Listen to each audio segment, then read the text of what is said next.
Evening. Welcome.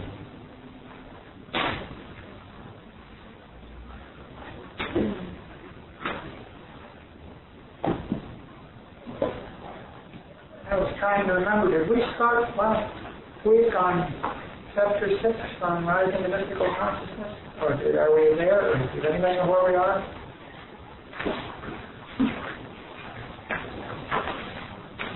I know we're up to it.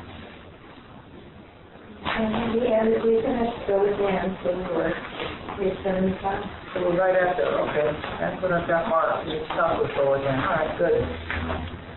So we're in the chapter called Rising to Mystical Consciousness. And,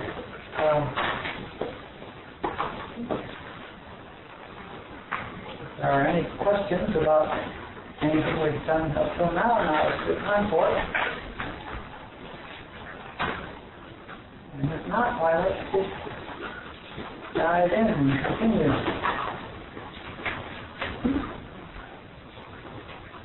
Interrupt, raise hands, jump in at the end of paragraphs, whatever you need to do. Rising to mystical consciousness. We've already covered most of the mystical truths necessary for an introduction to spiritual consciousness. Now we get to the question of attainment. Those who have the mystical experience talk about eternal harmony, oneness, peace, and perfection. Yet we look around the world and we notice that out of the 6 billion people, roughly 6 billion of them are not having this experience. They're not seeing peace and harmony in their lives.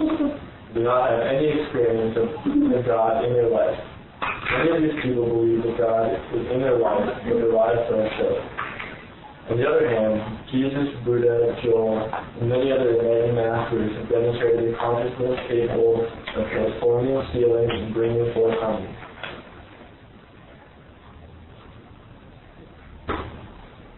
So we actually clear why God is not having a positive effect in the lives of 6 billion. It's not that God is affected wherever God is. God's omnipresence is that God is affected wherever God is realized. We are not in a position to understand that revelation. I experience what is, when what is in my consciousness. It's almost trivial when you think about it. When I'm conscious of what is in my consciousness. When I'm not, it's not, and my experience reflects what I am conscious of. When what is in my consciousness, that is what mind is out picturing as my experience. When I'm realizing the presence of what is, I have harmony in my experience, and if you sitting next to me are not conscious of the presence of what is, then mind is not expecting harmony in your experience. It's not the truth that sets us free, it's knowing the truth that sets us free.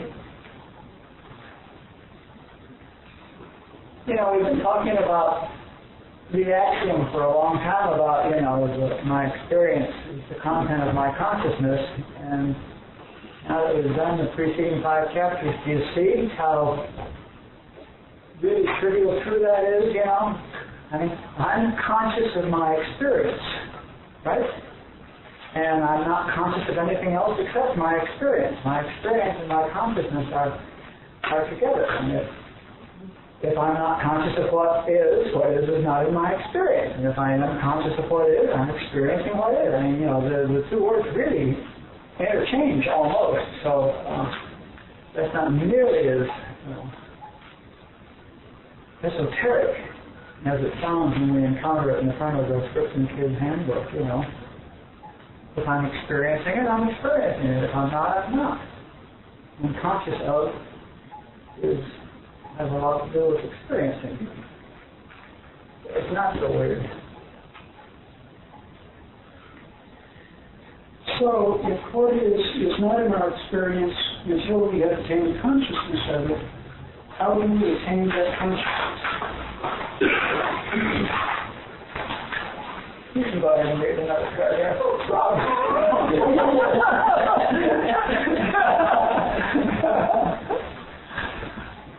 Then Bhagwan Rashneesh says that out of 1,000 people, only one sees. Out of 1,000 teachers, only one attains, which means that only 1 in a million attains transcendental consciousness. The good news for us is that the first 1,000 are already by the wayside. We are the seekers. We are already the one. But what that how do you pronounce that? Bhagavad Gita is saying is that out of 1,000 like us, only one will attain. Not very encouraging comment. And there's another 1,000 that isn't mentioned. Out of the 1,000 who attain, only one is suddenly struck enlightened without having to do any work. That's woman of healing that is struck enlightened. It's a very rare thing, not something to count on. The rest of us have to do it our way. We have to slog. We have to charge. We have to play the game of developing our consciousness from experience to experience, lifetime after lifetime.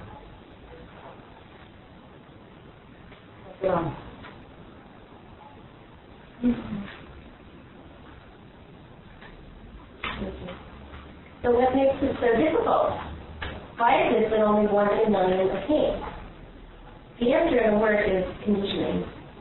By our parents, our schools, our churches, television, movies, books, advertising. Let's go back and look at the emptying out stuff that we talked about in the first chapter. First, every concept that we have about God is a barrier to attaining transcendental consciousness. If we have a concept that God is anything, we have blocked ourselves completely from spiritual consciousness. Because consciousness does not have any things. Consciousness is incorporeal, material, and things are material. So if we have any idea that God is things, or a person, or up there somewhere, we've blocked ourselves.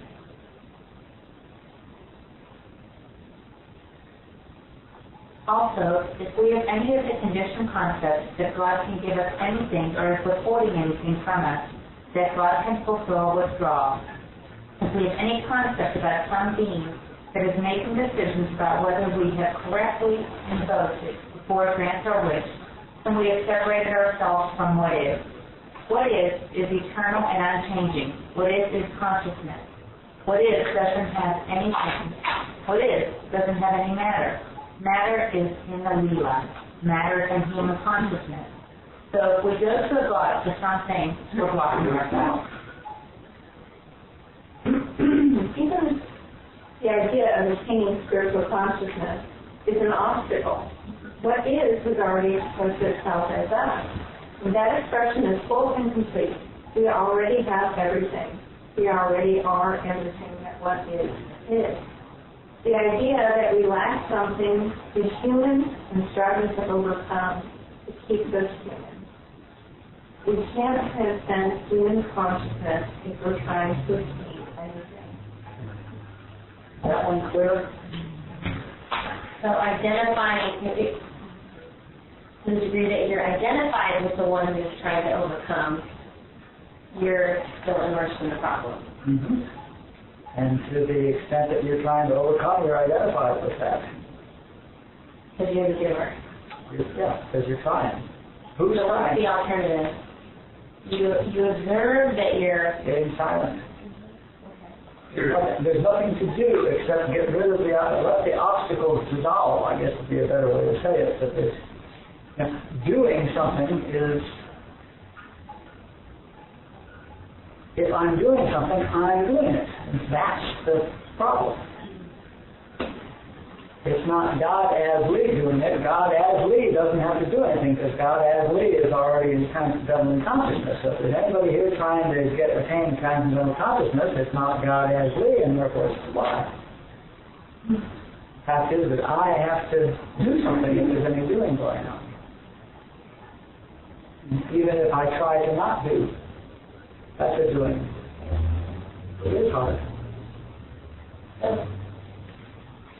So obviously there's awareness about being in this third dimension and doing script work and identifying resistance behavior and getting pissed at yourself because you're still doing your resistance behavior and all that kind of stuff. So there's that awareness. And so maybe the best that you're doing is that you're just observing all that, and that whenever you possibly can, you're being aware of this. Sorry. Or if you're just observing, Observing. first of all, doing the script work and doing the kid work is necessary so that you can get a quiet enough mind so that you're not continually being yanked into high drama or whatever it is. But if you can get your script and kid work done to where you can drop all concern, then you can let your mind get quiet. And then there is a state that you arrive at, which we refer to as witnessing. And the deal is that when there's witnessing going on, it's not Lee that's witnessing. It's the I am that we talked about in the preceding chapter, this I am that I am regardless of which lifetime I'm in, which body I'm in, which personality I'm wearing, which role I'm playing.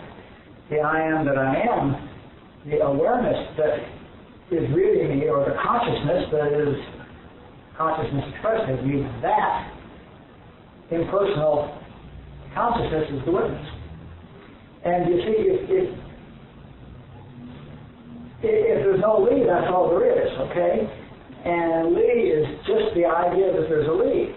Lee is just the thinking, just the noise in the brain. So if the brain gets quiet, if there's no thinking, then all there is witnessing, and it's not Lee that's witnessing. Yes? In the end, if there's no thinking, if there's no thinking, there's no Lee, because the thing that sustains the concept of Lee is the thinking that there's a Lee. There's no other reality to Lee. I mean, as a personal individual, separate, apart from God, apart from what is identity, then the idea that then my idea that there's a Lee, I don't care what you people think, my idea that there's a Lee is the only reality Lee has. So if there's no thinking going on, there's no Lee, and that leaves the witness. But it's not by attaining anything. I haven't attained anything. What I've done is reveals what was always there. I've wiped the dust off my glasses, so to speak. The witness is always there, but there's so much noise going on. Witnessing is very passive. And all the noise going on with my thinking and doing is very active, and it just distracts me and sustains the illusion that there's a Lee. What if there's steps and script work and go into AA, have support to quiet their mind so I can make that meaning? Or yes, you will never get quiet enough to be the witness when you're in script. Mm-hmm. Or when you're angry or filled with resentment or any of those things. Or when you're high or drunk or anesthetizing yourself with food or gambling or beating your wife or, any of that nonsense is keeping you absolutely right here. We have to resolve all that stuff. We really have to get the sixth step in script work is drop all concern. And that's the state of consciousness. When I have no concerns, then I can get quiet. Okay? But that's the sixth step in script work. That's after the script is torn up. Then I drop all concern. And that also implies that the kid work is done because the script isn't torn up until the kid work's done. They go hand in hand. So all that's necessary. And it's a lot of head start, head work, and a lot of thinking we're doing something, and a lot of trying, and a lot of working with the steps and doing all that sort of stuff. But it's like putting out a fire. First of all, it's a good thing to do so that we can then relax and work on something else,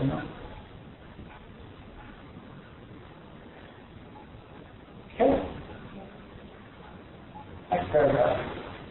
Joel mentions 3 obstacles to attainment. The first is the belief in more than one power. The belief that there is a power other than God, which leads to the belief in good and evil. The belief in good and evil is a barrier. There is just the one consciousness, which is eternal and unchanging. Good and evil, good becoming evil, evil becoming good, are not conditions of what is or mind. They are human concepts. In fact, the definition of good and evil changes from day to day, from group to group, religion to religion, country to country. The belief in more than one power or in good and evil is what makes us human. Also, the idea that we can become more spiritual by being good is an obstacle. Being good or being bad is completely irrelevant to attaining spiritual consciousness. There's no good, there's no bad. There's just what is, the eternal peace, the eternal perfection, the eternal absence of disharmony. Being a do-gooder will surely keep us from realizing what is, as well thinking we can do evil. This doesn't mean that we don't do anything. As our life unfolds, we may do a lot of good, but it will not be us doing good for the sake of doing good. It will be us having a clear realization of the presence of what is in our life. It will be what is expressing itself as us, and that expression is good. So we may do some evil as well, but it will not be us doing evil. It will be us inherently allowing human consciousness to express itself through us. And the good and the evil, by the way, are arbitrary labels that we ascribe to these activities afterwards, in retrospect, and then we discover that we were wrong.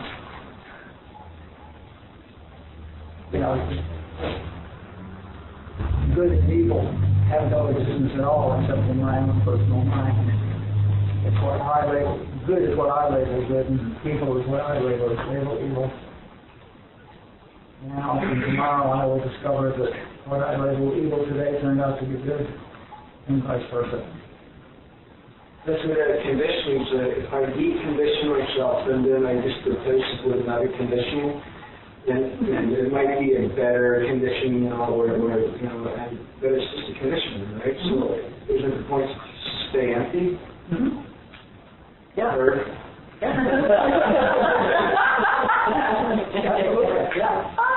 yeah. Because good and evil are both conditions. And note that we use the word conditions there, and we use the word unconditioned mind, and we use the word conditioning, and they're all the same thing.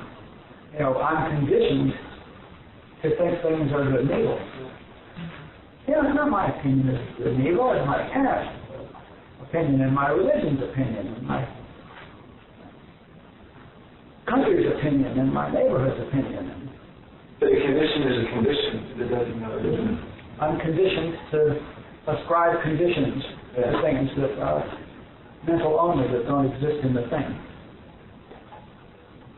It's a new old idea. Anyway, and old idea that way, and then I get a new old idea. Sure. And we spend a lot of time replacing.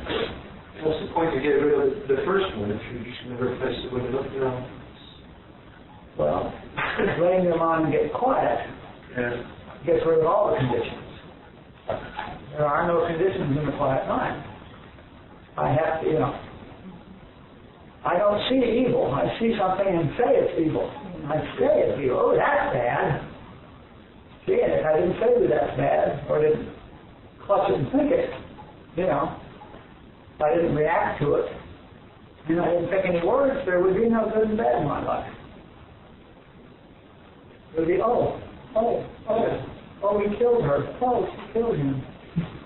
Oh, he loved her. Oh, she fed him. Oh, she killed him. Oh. That's interesting.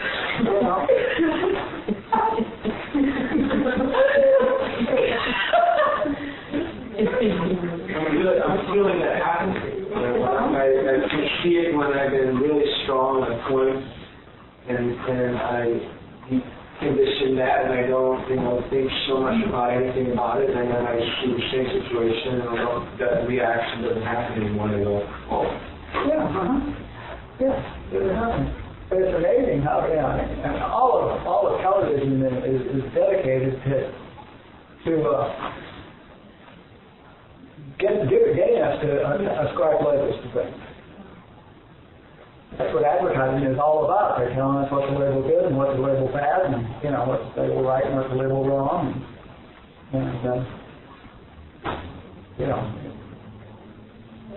Television is a very diabolical thing. An amazing level of, it's the prime conditioner right now for everybody, especially our children. It's the story you tell about it, it's like someone's leaving you that you care about, and it's like, oh, woman is back walking away. So it's what's really happening. Oh, it's a woman is back walking away, or a man is back walking away. There's no charge in that. But, oh, she's leaving me. Then there's a charge in that. And I'll never find another one like her, and I didn't deserve her anyway. Only I've been different. Yeah. The good one. Yeah. So, When all it really is back walking.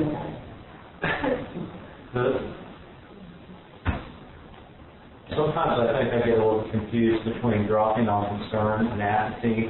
Like I may be thinking that I'm witnessing myself overeating, let's just say, for example, and part of me can go, okay, well, that's resistance behavior, I do that, and that's just like it. And another part of me is like, who knows why I'm doing it, and this is just me doing it, and when it's time to change, it'll change. So there's like, it seems like if I don't, I mean, can you do a resistance behavior and be in a witnessing point of view and be in dropping all concern, or is that some kind of spot that I'm in justifying a resistance behavior?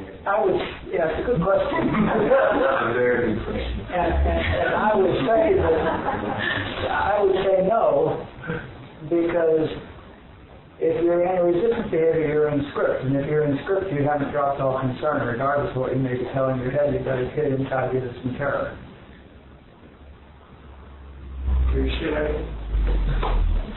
If you're in resistance behavior, you're in script. And if you're in script, you've got a kid inside you that's in terror. And so you have not dropped all concern.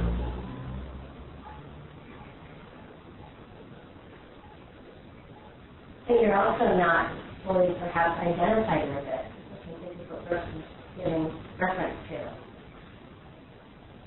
What if you are identified more in that moment with the watcher than the one who's doing? Then why are you resisting? If you have dropped all concern, what are you resisting? Resisting is a positive act of resisting. If you've dropped all concern, you're not resisting. Dropping all concern, you're watching. So you're saying that you have to be in drop all concern with the watcher? Yes, I think so. I think seems that you could just be not identified with it. Well, if I'm not identified with it, I'm not concerned.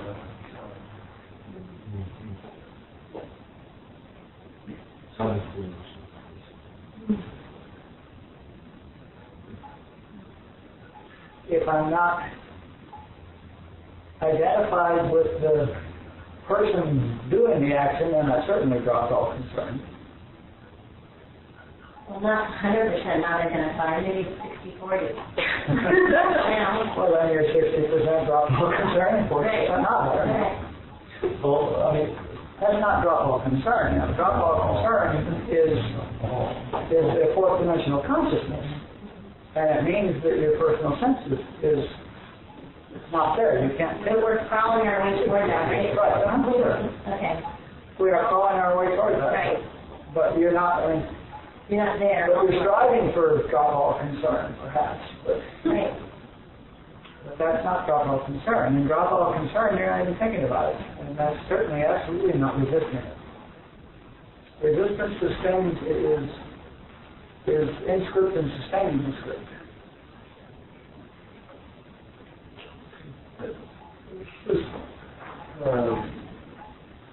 Depends what is in our life, it will be what is expressing itself as us, and that expression is, quote, good. Why would that expression be, quote, good? It's harmonious. Okay. Yeah, harmonious is a better word. Okay. That's why it's quote good. We call it good. Where is that? It's the top of page 78. Yeah, that's why it says in quotes. Oh, okay. Because that's what we call good, but it's really harmonious.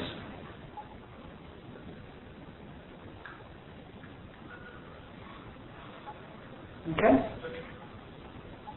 So when it refers to in the big book that God either is or He isn't. So when you have resistance behavior, if you have some resistance behavior in a certain area of your life, maybe it's not a certain area, maybe you just have resistance behaviors in your life, and you haven't gotten to, can you have no concern in a certain area of your life and have concern in others, or is it... Absolutely. Absolutely. I have no concern about your scripts at all. concerned about any of your scripts. There's a gray area, and yet I experience them, and I see that you have them. There's a lot of things that we have no concerns about. But the more script-ridden we are, the fewer there are. Yeah. Check them off and make it less. If you're being in script, triggers my scripts, then I won't even be unconcerned about your scripts.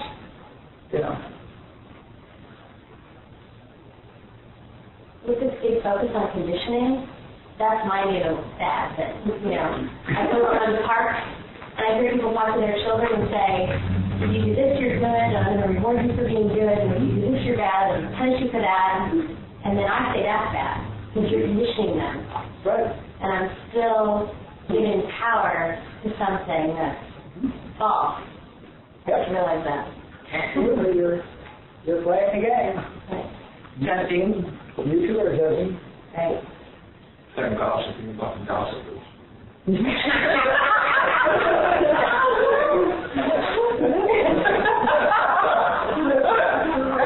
There's a number of lists of those, Judging the judgment is bad, you do that all the time. We really look down on the people that judge, right? So you can notice, and you can be really grateful that you're not immersed in that. Mm-hmm. And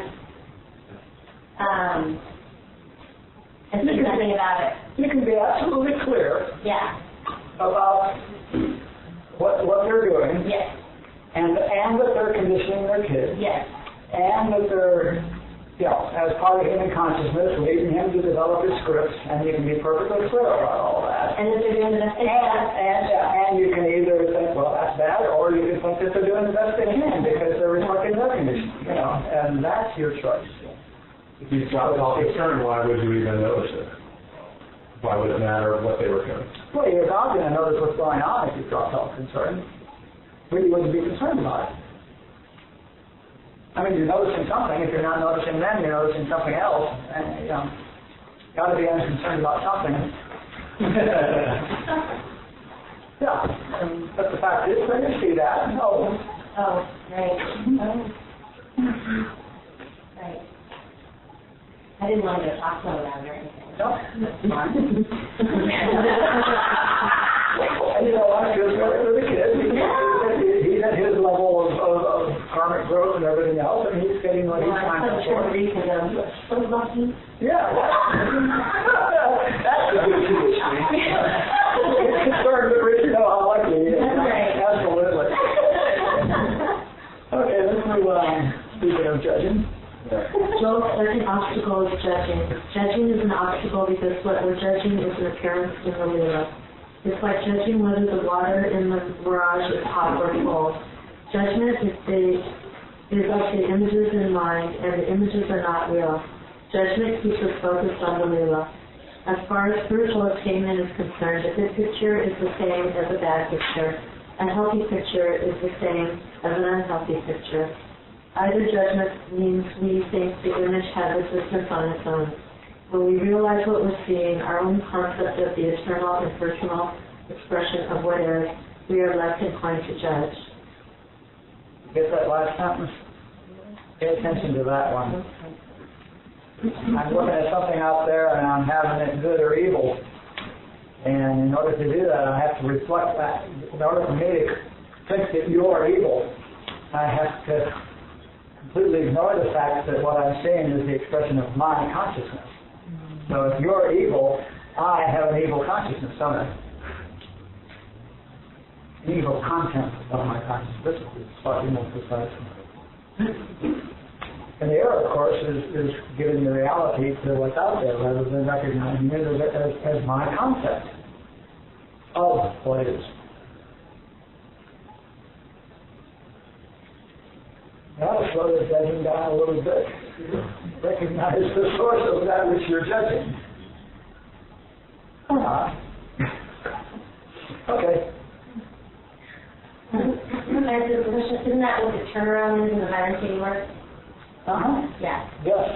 That's the whole point. Is the turnaround? Is the turnaround that instead of saying, you're not loving me the way that I think you should. I say, I'm not loving you the way that I think I should. Mm-hmm. And I'm not loving you. And I'm not loving you the way that I think I should. Mm-hmm. So it immediately brings it all back to my expression. And you see why the turnaround is intolerable. Because there is no you. Because if I have it out there, it has to be in here. It has to be. There's never a case where I want something from you and I'm not, and the turnaround doesn't work. The turnaround can't not work because it's in me. If you're not giving me something I need, the lack is in me, not in you. Right. Has to be, or I couldn't see it. Just an expression of my consciousness. My consciousness, my judgment. Has to be in me. So the turnaround has to be. I haven't seen that before tonight. Glad you asked that question. What if someone wants to convert you to their religion? Whatever. I have an old friend that wants to convert me to Catholicism today. Oh. That's not what I thought.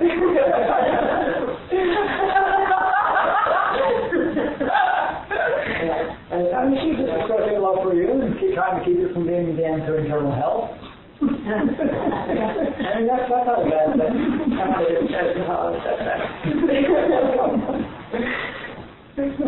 It is awfully arrogant and presumptuous and things like that, but...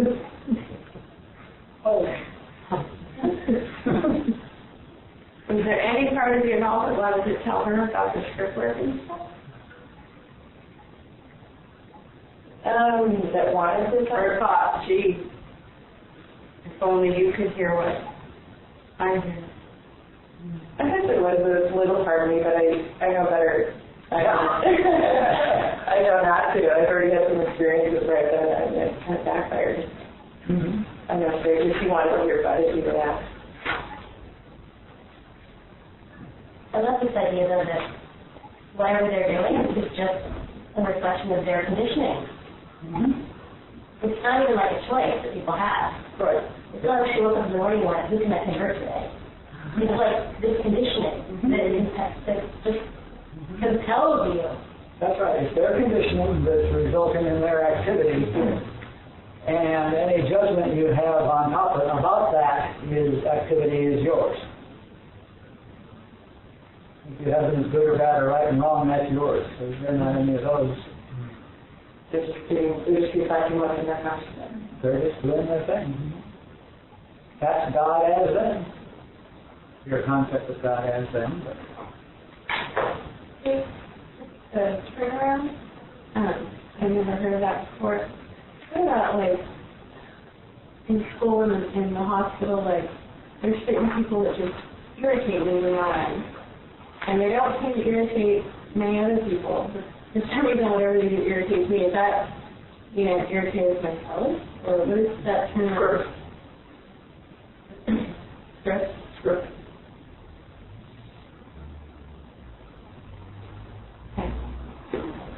I guess that's just like in the movie theater, or somebody too loud, or even breathing loudly. Sometimes I'm furious at this person, and they're just breathing loud. But I feel like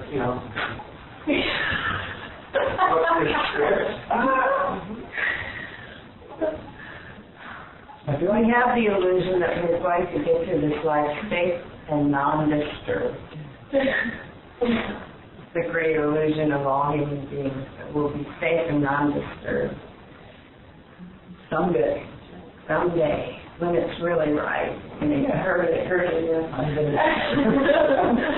I'll make it really spiritual now.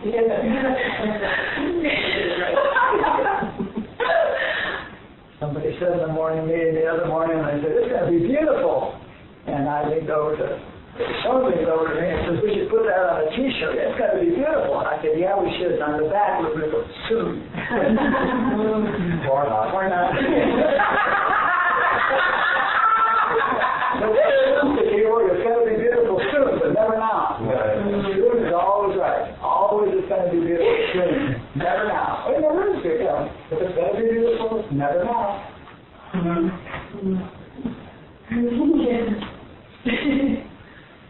All right.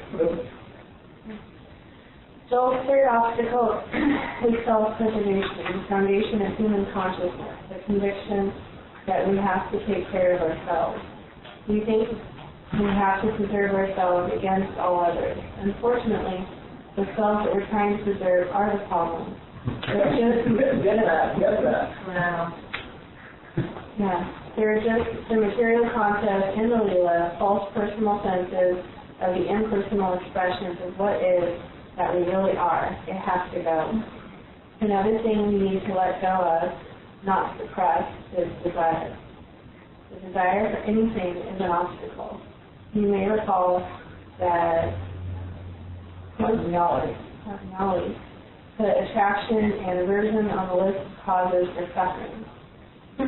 We might say desire and fear are synonymous with attraction and aversion. If we want something or are afraid of something, we're locked into being human, because the desire is for something, the fear is of something. We're stuck in the material world, we're in human consciousness, and the ones that want or fear are our personal senses of self. So desiring or fearing anything in the Leelaa is an obstacle. Okay, let's pause for a second. Do you get, I wanted to back up this previous paragraph, do you get how silly it is to pursue self-preservation when that's exactly what we're trying to get rid of in order to achieve a spiritual consciousness? What does that look like, pursuing self-preservation? Looks like everything you see 24/7, 52 in your life in the human world. Taking care of yourself, fighting bad, trying to get the right job, trying to get in the parking place before somebody else, trying to get ahead, competing. I don't know, anything that we do to try to preserve ourselves at the expense of others, especially. But actually, everything we try to do, even going to the doctor, is locking yourself in humanhood.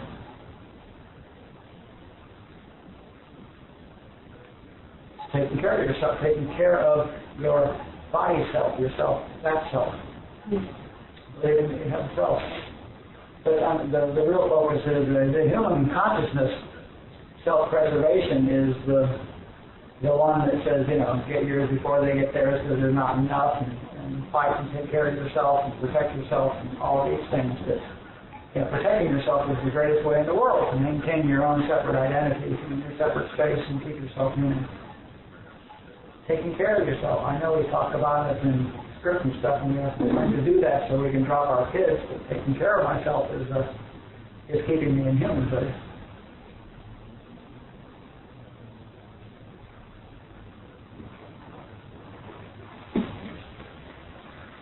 Okay, so let's go on now with the desire thing. Part is 4 lists of everything we love, hate, fear, and desire are lists of things that are tying us to human consciousness. Before we're done, these 4 lists have got to be empty. We are beginning to see now why this is a 1 in 1,000 type thing, why it is a daunting process. We did that last fall. We made those lists. Those of you who went through this book last fall, we actually made a list of all the things we love in the human sense of love, or desire, or fear, or hate. And for those of you who didn't do this reading in the fall, make those lists. Make a list of everything you fear. In the exhaustive one, make a list of everything you hate. And make a list of everything you love, and make a list of everything you desire. And take a look at those, because everything that's on those lists is tying you to your humanhood. It's keeping you out of transcendental consciousness. It almost seems as if the things on this list would overlap. Yeah. Oh, very much. Very much. Yeah, those are not separate lists. Same thing can be found on a different column. Yeah. Certainly, one person can be on love, hate, fear, and desire. The same person. Moment to moment or simultaneously. Because it's not the kind of, it's human love.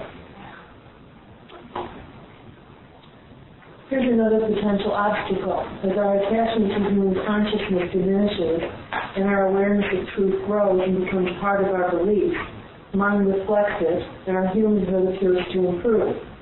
As we realize the presence of what is as the reality of everything, and realize that human consciousness has no power, our beliefs change and the picture changes. Perhaps our lacks begin to be fulfilled, or we begin to get healthy, or we become employed. When these things happen, we often get complacent and stop focusing on spiritual growth.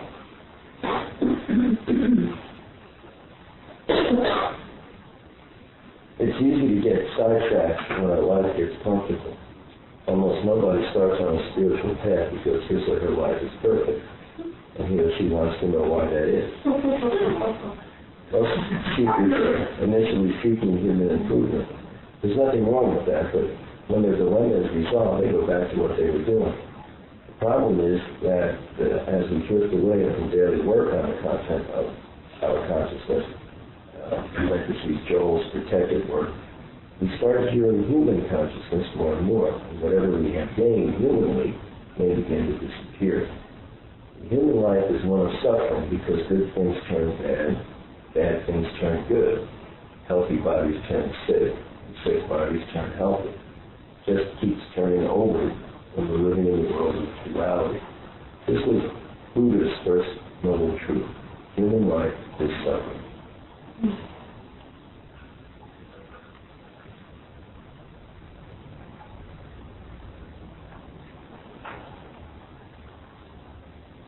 Never underestimate the attraction of the Leelaa.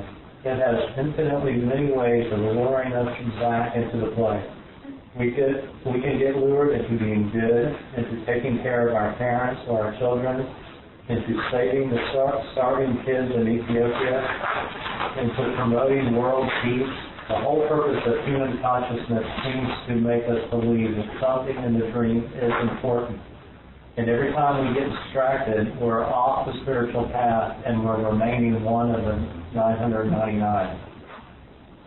Finally, the idea of a personal self, the idea that we're body-minds is an obstacle, one of the things that has to go. There does appear to be a body and a mind here, and that will continue regardless of whether we're in human consciousness or spiritual consciousness. The problem is that we have associated ourselves with these material body-minds. We think these body-minds are us. When we have a nightmare, the problem is not that the image of ourselves in the dream is in trouble. The problem is that we're identified with that image and we believe we're in trouble. The solution to every dream problem is the same. When we wake up.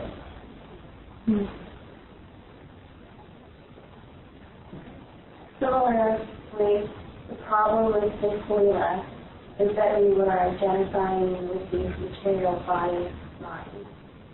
We're associating with the I thoughts rather than identifying with the I that we really are.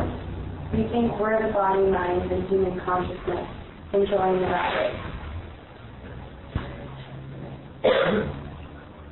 Consciousness. Let's pause a second. If there's any questions about that, you get the sense that everything is an obstacle. We're really back to the list of stuff in the chapter 1 that this really just reflects back on all the stuff in chapter 1 that we talked about emptying out, and the hope is that after all the talk we've done about what is and what appears to be in such life, that we can really get the sense of why these things need to be emptied out, and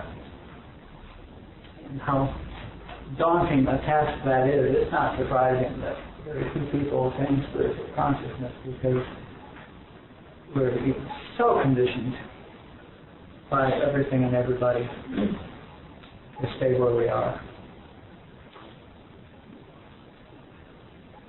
So we have 15 minutes. Let's wander on. Let's do the first one of the practices, and then we'll break maybe.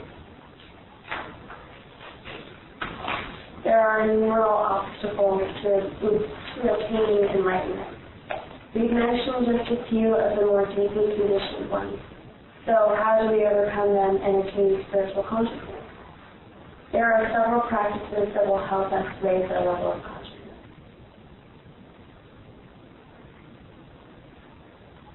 Being around higher consciousness. Since there's only one consciousness and only one mind, we are affected by those around us. It's depressing to hang out with people who are depressed, and joyful to be with people who are full of joy. Similarly, it's spiritually uplifting to be with people who realize more than we did. Being tuned in to human consciousness is what has conditioned us and is keeping us conditioned. Being in the consciousness of a person who is fully realized is the most powerful tool available for lifting us out of this hypnotism.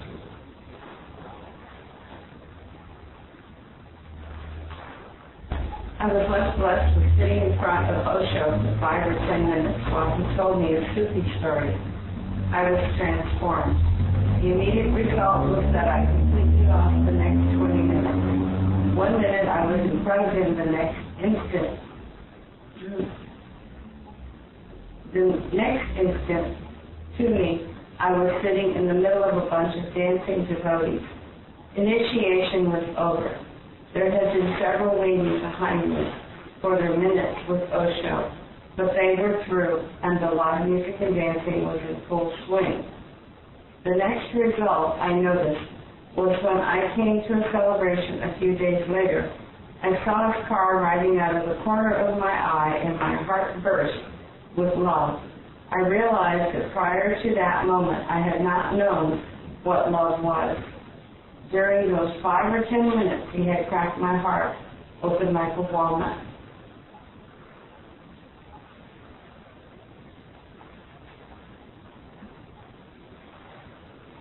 I spent the next 9 years back here in space, letting the rest of what had happened to me during this few minutes unfold. It led me to encountering Robert Adams, my seventh guru. I shook one leg at him with my deepest tremor said, "Oh, bleep," and recognized him as another Osho, my human-headed view that it had just lost any chance of its survival. He looked at me and laughed. He knew I was his. So that's what 5 or 10 minutes with an enlightened master can do. It's the single most powerful aid to attainment. Being with a consciousness that appears within the Leelaa to be higher than ours is an uplifting experience. So going where the consciousness retires is an excellent practice for attaining higher consciousness. Also being in a community of people who are working on raising their consciousness rather than spending time with those who are immersed in deeper consciousness will help a great deal of breaking down our conditioning. So that's agreed upon in all the Vedas and all the masters everywhere say that the single most important and most powerful thing in gaining enlightenment is to be with a spiritual master. And Joel and many teachers, Robert and Joel and many other teachers say that you can't possibly attain. Barbara too says you can't possibly attain without a teacher. The primary reason for that being that you won't be able to destroy your ego by yourself. You need help. So you know anything like that?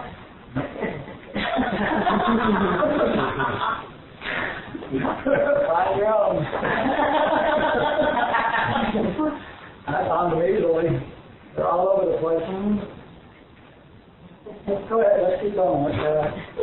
Learning the letter of truth. Another important tool for lifting ourselves above the encumbrances of human consciousness is what Joel called learning the letter of truth. Even though truth cannot be expressed, many true things can be said about the nature of what is and what appears to be, and the rest can be pointed at.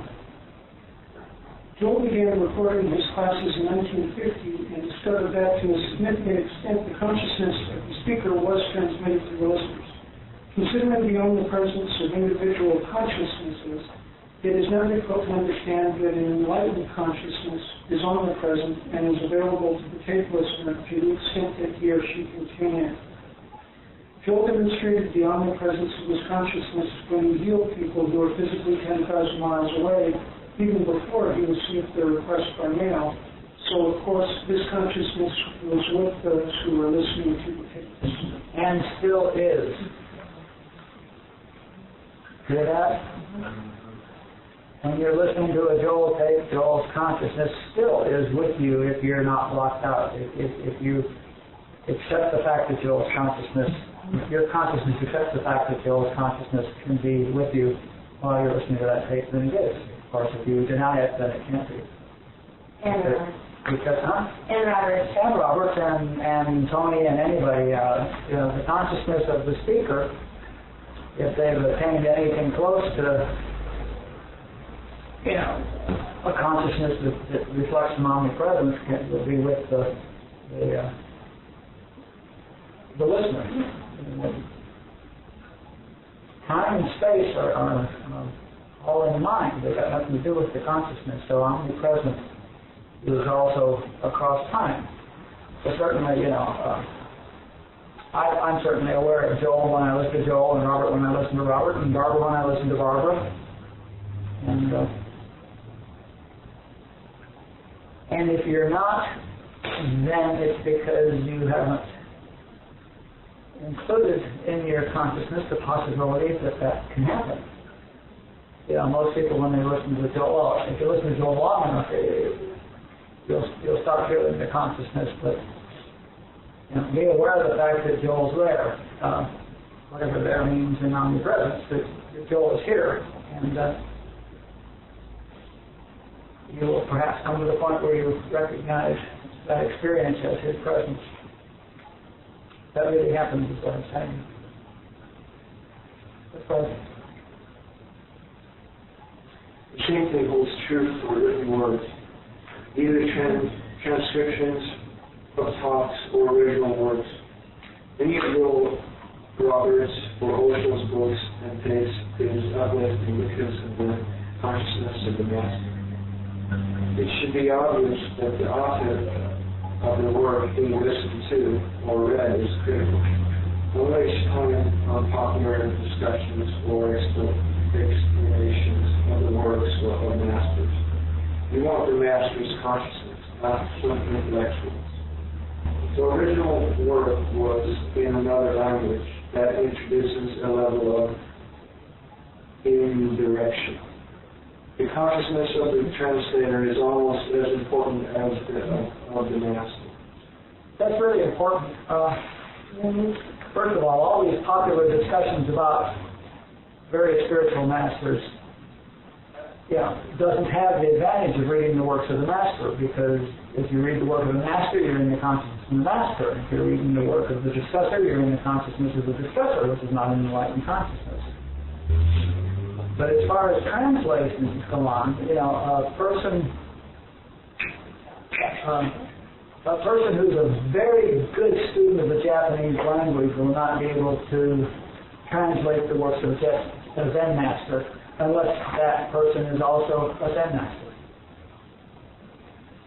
Because they won't have any idea what the master's saying. They won't be tuned into that consciousness. They won't get it until when they translate it, it'll get lost. So for a successful translation of a very high spiritual work, the translator has to be a very high translator. You can't have a layman translating a master's works and expect it to work, expect to get it. So if you're reading Zen or translations of Chinese stuff or Sanskrit stuff or like that, see if you can't find out something about the translator. You may be a very good scholar of ancient Sanskrit and not have any idea what the master was saying, because remember that everything's pointing. There's no moon in the original Sanskrit. It's all pointing. I have a question about that. Joel refers to Jesus' saying. Those are written by other people hundreds of years after and translated poorly. So what do we do with that? In sort of finding out, because I went and got a red letter file. I'm a Jewish girl. What do I know about Jesus? But I want to know what he said. like I read letter Bible, you know, and I've read what's in there, but I also know that there's a lot of problems with translation. Sure, lots of Like evil being error, and little things like that. and sin rather than mistake, and lots of things like that. Yeah, and the other problem with it, sure, find out who translated it, find out who authored the translation of it, and if the Catholic Church promoted the translation of it, you can be pretty sure it's biased. Another good thing you can do is you know, you can buy a book that contains. I have a New Testament upstairs, a thick New Testament, and it's actually got 8 translations that are in columns parallel, so you can read it across on 8 different translations, and out of that you can get a sense of what it might have said. And go within.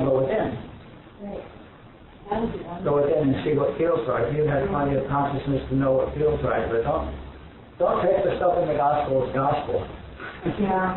Understand that what you're usually reading is a translation of the Greek, which was translated from the Aramaic. I'm the tape I'm just listening to with Joel in 59. Somebody had asked him a question, why doesn't he ever speak about the Lord's Prayer? And he goes, because I have never had an individual unfoldment within my own consciousness about the Lord's Prayer. It's not, and you'll notice that any reference to any type of phrasing from the Bible that Joel ever uses is because he's had his own unfoldment with it. Yeah. He's had he's had a personal revelation on what that means, you know. And a lot of stuff, you know,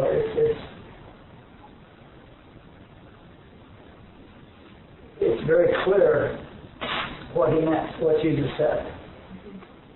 And he certainly didn't say exactly those words because he spoke a different language. But it's very clear in a lot of cases that they reflect what he said. If you have the consciousness that understands the truth, then it's clear he's pointing truth, that he's speaking truth. You know. But the translation is definitely often misleading. And, you know, don't believe in it. Get it as you go within. But, you know, get a book with 8 translations or however many you want. But that's perfectly consistent with what you just said, because, you know, for 10 years I got Christianity's opinion of what Jesus said. None of it ever resonated. Then I read Joel's interpretations on Scripture. Totally resonated. Sure. Then I read Osho's The Mustard Seed, Osho on Jesus, totally resonated. If you want to get a really good understanding of and love for Jesus, there's a guy there's a Hindu spiritual master who wrote something about Jesus that's just so full of love and clarity because truth is truth, and any master can understand Jesus, like Osho. Like Robert. Huh? I'd have to go upstairs and I've got it. I'd have to go look at it. It's just a wonderful book, you know, and written by one of the Hindus who came over to the Self-Realization Fellowship, not that one, but another one, you know, another one of those fellowships. There was Prabhupada is the author's name. And it's just wonderful, the clarity. But see, those are masters. Masters, right. Saying what Jesus Not said. ministers. Not ministers and not scholars. Right. Because scholars and ministers are going to tell you what their conditioning is. And that's it. Right. They haven't had a personal revelation. And they never allow for the fact that it's all pointing. Jesus was pointing. Jesus wasn't speaking the truth. Jesus was pointing at the truth the best way he could, and he was pointing at the truth within the context of the people in Israel 2,000 years ago, okay? So, first of all, the translator had better know the truth, and second of all, then the translator had better also know what the conditions were in Israel 2,000 years ago, and the use of the language of Aramaic, what it looked like 2,000 years ago. Today's Aramaic won't do it either. You got to have master all of that stuff to give a valid translation. So it's a daunting task. Let's do the last paragraph here, and then we can stop there for tonight. Learning, are we at learning? Yeah, I can go. Learning the letter of truth not only lifts us, it helps deprogram us. Hearing truth begins to point out all the incorrect beliefs we have been conditioned with. It begins to thin out the molasses our heads are filled with, which keeps us stuck in our lives of suffering. As the molasses thins, the faculties of awareness, insight, and intuition begin to open up. We arrive at the point where we can practice meditation. The art of opening a pipeline through the molasses to our own direct experience of truth. Let's stop there.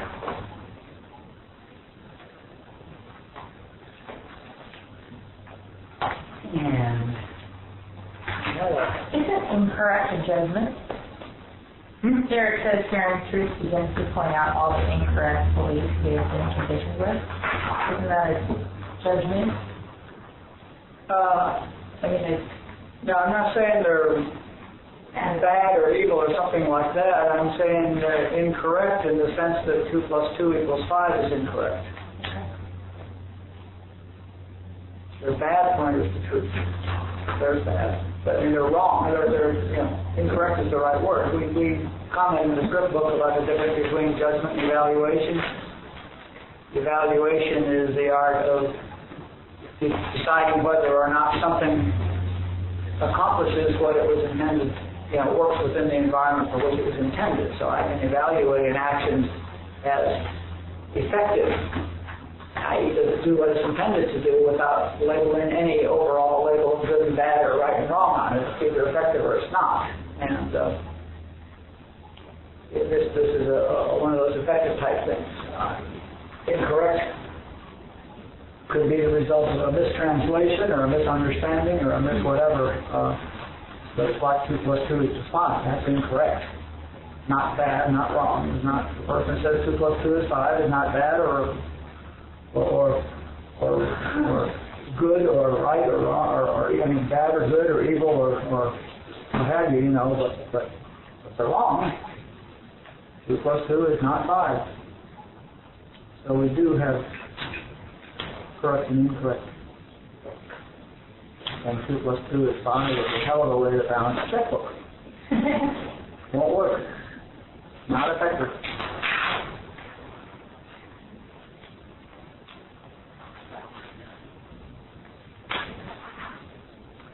Flashcard. Is that so?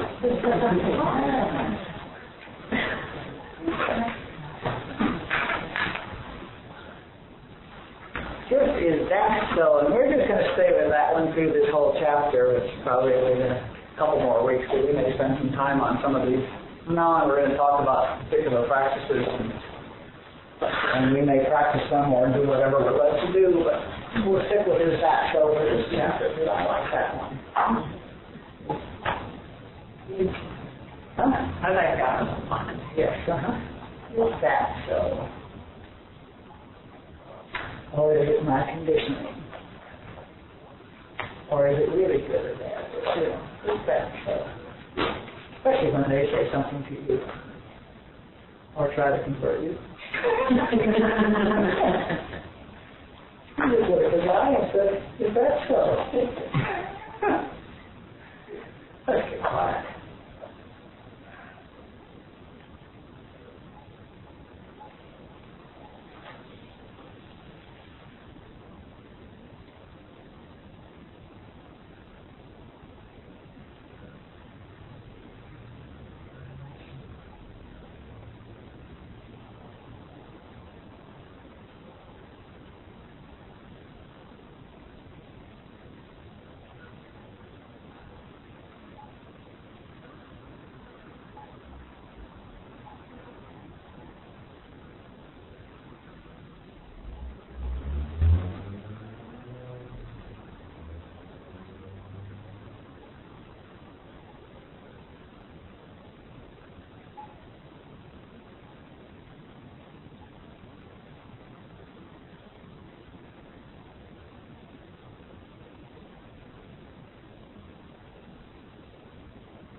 Okay, thanks for coming. Thank you all.